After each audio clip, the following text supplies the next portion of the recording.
I'm checking my teeth and you're... Whatever. Don't you question me.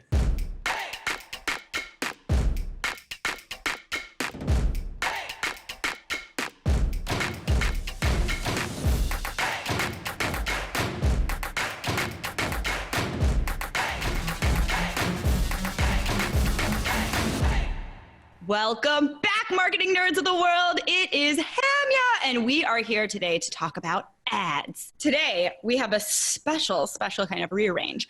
I am going to show Hillary an ad that she is seeing for the first time live on HAMYAW. We're going to get her reactions to it. You're going to get my reactions to it. And we're going to explain to you what works, what doesn't, and what you should be thinking about when you are putting together brand pieces. Cool? Shall we dig in? Yeah, that was really That's weird. all the context I'm going to give you. Let's do it. I'm ready. No, a solid gold jet ski is not deductible. And a silly question, won't it sink? All right, I'm going to get back to you. People ask me what sort of a person should become a celebrity accountant, and I tell them nobody. Nobody should. There's nothing wrong with liking privacy, but I just don't think you need a separate private plane. But I want it. You can't claim that as a dependent. Because it's inanimate. That's what they pay me for. Not enough, though. Not nearly enough. Hey, buddy. What's the damage? I bought it. The waterfall. Nope. A new Volkswagen. Volkswagen? Wow. I think we're having a breakthrough here. Welcome to Caesar Palace. Wait, you're in Vegas? Sure looks like it. What are you doing back there? Awesome. Okay, let's talk about that. Let's talk about it. First reactions. I was surprised it wasn't for accounting software. One.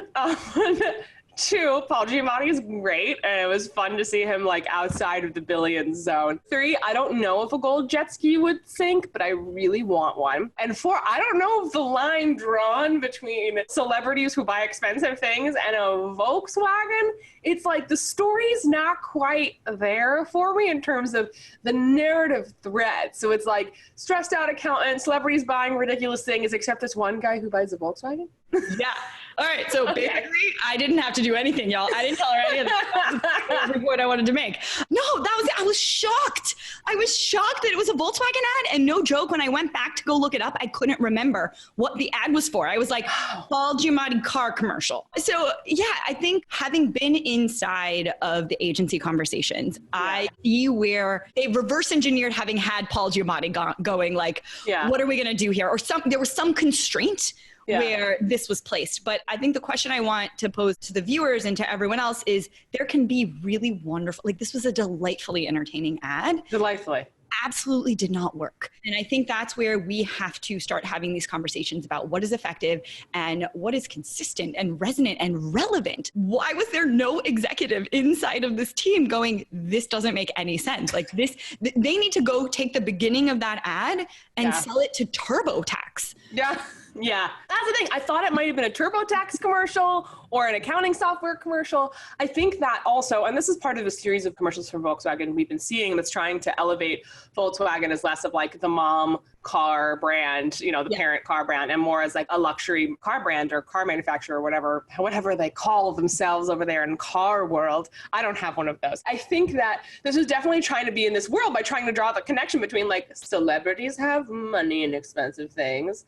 Celebrities drive Volkswagens. And like, frankly, they don't. What I think they were trying to do was kind of draw that line, but there were so many better ways to do that. Were, like, but it was a confusing line too, because it was like rewarding them for making a good, responsible choice with the Volkswagen. Yeah. So it's not premium.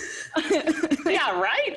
What is the answer here? This reminds me of when you think you have a really good story for a sales email. Yes. And you start it at the top of the sales email, and you're like, wait a second, where was I going with this? Yes, this is where the phrase "kill your darlings" actually came from. Yeah. Which is they would have been better off making this more like a Lincoln ad with the Matthew McConaughey approach, or even doing like a Chris Helmsworth character where like you are elevating the brand for the aspirational user. You know who the only company I've ever seen be able to use what I'm calling the non sequitur approach is Geico.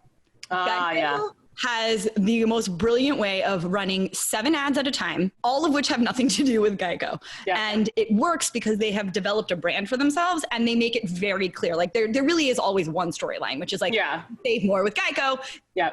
Strange circumstance. You can save 15% or more by switching to Geico. Is this a Geico commercial? You don't know. And that's what's so interesting is like Geico has this really unique position in the market where people are excited to see a Geico commercial because they know they're going to see something weird, but the message is always the same. Yeah. That's a never-ending brand awareness campaign to keep themselves top of mind in terms of insurance providers. And I think that's a really powerful tool, but it's not necessarily trying to change minds in the way that Volkswagen does. So it's not so complicated. I've seen lots of good Volkswagen commercials. I think one that you see a lot in the car world for car brands trying to be more aspirational is the like people watching the car go by and they're like, you see them staring at something in slow motion and then it turns out it's like a Toyota and you're like, oh, okay, like that looks cool, I guess. It's a nice car. But I think there's only so many ways you can do that. So I get they're trying to sort of come at it from a different angle, but that commercial looks to me like something that went through so many phases of approval. Like the actual thread got lost. That's right. That's exactly right. And that's what I want people to take away. And I can hear the criticism. I can hear like my mother going, but you're talking about it. So doesn't it mean it worked? No. Because it's not going viral. It's not trending on Twitter. There's no BuzzFeed articles like this iconic commercial with Paul Giamatti. Honestly, even if it was, who's the conversation about? Yeah. It's about Paul. It's about billions. I was reading some of the posts about what's happening. No one is talking about Volkswagen. Yeah. So I think that this is a reminder. I really like the example. This will be unique to our audience on Fashion Police, where they always talk about whether a dress wears you or you wear the dress. Oh, yes. And I think that is directly relevant to advertising, that like the ad should not be wearing you. Yep. Wearing the ad.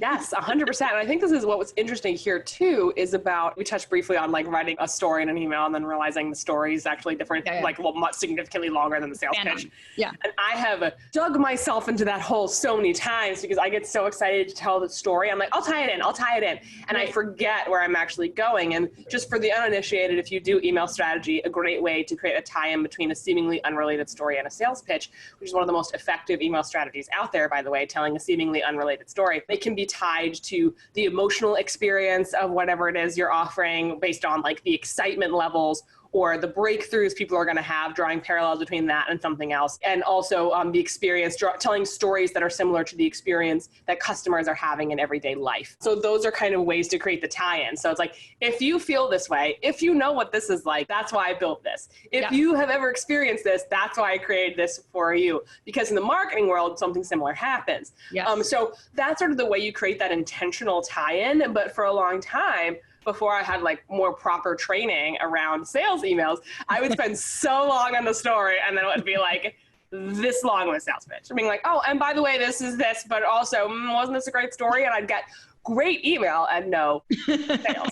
We've talked about this before, the difference between content and copy. We have to distinguish, like sometimes a good story can live on its own because it's a good freaking story. Yeah. And that should be a separate piece that lives somewhere in the ether. But if you are distinctly trying to promote something, if you are trying to tell a narrative arc or make a case for why someone should care, or if you have a intention or an action you want someone to take at the end, you do need to be more strategic with what you're doing. And it's not that this lacked strategy, it just wasn't the right one. It's not the first time this has happened. I'm actually reading a few old copybooks. I love reading old copybooks, by the way. She does. She's read like all of them. So phenomenal. And what they showed here has happened throughout history. I mean, there are ads upon ads about ads where you're like, why does this picture have nothing to do with the copy? It's like, hate gorillas? We can help you with paintbrushes. You're like, what? it's so tricky when you get into that category because that's like actually super advanced. Trying to tie in something unrelated to in a way that's going to make it click and have that aha moment, you're going to take a lot of swings. That's the thing. Like this is probably from an agency who has done a bazillion commercials like this, and this one just happened to be a swing and a miss. Yeah. And I think that that's something that you're going to learn as you go through the sales process, as you continue to, have stories in your promotion and learn how to be a strategic storyteller. You're just going to take these swings and things aren't going to tie in. But the further you get, the more you're going to realize why and how to fix that and anticipate it before it happens. So it's actually a good thing. I don't want to send you into a hole of shame if you have, you've ever told a story that didn't quite connect to, the call to action, but it is just part of the process. And whereas I think for a Volkswagen commercial with a budget like that, there's a little more at stake, but you got to give yourself room to tell the story and figure out how to pace it and how to figure out how to create those perfect tie-ins so it comes easily to you. I do it differently. I don't actually ever think you should try and tie in something irrelevant. I think that the story is almost always relevant, and then you change how you tell the story. Oh, I meant unrelated, not irrelevant. Unrelated. So you're talking about gorillas and paintbrushes, kind of. Yeah. Because I think it's more a matter of framing the story to tie in somewhere in a different place than people expect. That's where it gets interesting. So maybe I'm trying to think if we could brainstorm like a way this could have worked. If the guy got in trouble for buying a Volkswagen, and he was mad at it. Maybe. Yeah, but it's like, is it $2 man? You're on a budget. You're on a Volkswagen. It seems like a missed billions opportunity. Yeah, it seems like a missed billions opportunity, but they could have just told a totally different story where he was working with celebrities all day, people who spend way too much money, and then he got into his Volkswagen at the end of the day, like leaned back in the leather seat, turned on like his seat warmer or air conditioning or whatever, and like cruised off into the sunset, like with his cool sunglasses. That could have been car your accountant drives. Which is still not very sexy, but it makes more sense maybe. I don't know. That's the tie-in too. It's like if you're trying to position as a luxury brand, where does that sort of come in? Because in the commercial, he's like, "Oh, you got a Volkswagen. That was a great choice. I'm so surprised."